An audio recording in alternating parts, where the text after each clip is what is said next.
Hi there! Today I'll share with you 5 things that you need to keep in mind when you sign your paintings.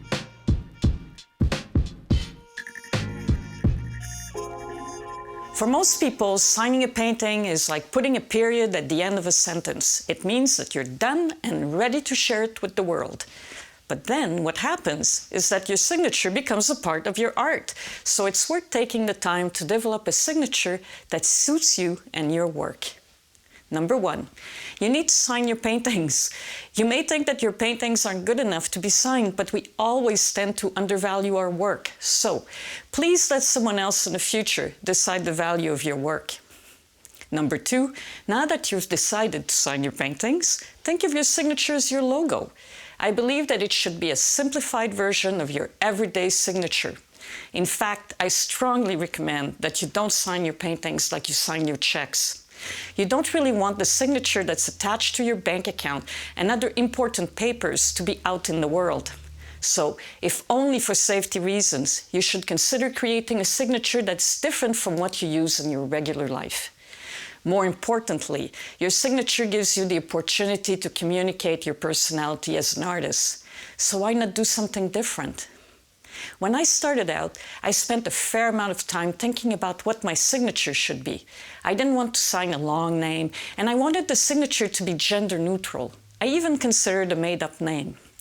Number 3, be creative with your signature. There are many ways that you can do that, not just in the name you choose to sign, but also in how you do it. For example, you could try writing your signature with different brushes and different colors. If you paint with watercolors, you could try it with an ink pen too. Once you're satisfied with your signature, you could have a stamp made, like we see many Asian artists use. You get the picture. Try different things, be creative, and have fun with it. Number 4. Whatever you do, make sure that your signature can be read and recognized. If you do something that's too cryptic, nobody will be able to connect your work with you as an artist. This is a painting that my son inherited from his grandfather. Unfortunately, we have no idea who painted it. The signature is attractive, but impossible to read. You want your grandchildren and your collector's grandchildren to be able to read and research your name. Otherwise, your art may end up at Goodwill, and some stranger will unearth your masterpiece in a junk bin. You don't want that. For my signature, I chose to spell out my initials, which are S and P, and I write my signature as Espé. I have put the accent on the E because of my French-Canadian background. Number 5, once you've decided on your signature, think of where it will be. Usually people sign at the bottom right of the painting, but you can put it wherever you want. It can also be in the back of your work, but whatever you decide, make sure it can be found. Place it so that it won't be hidden by your mat or your frame, and that whoever wants to find it can do so easily.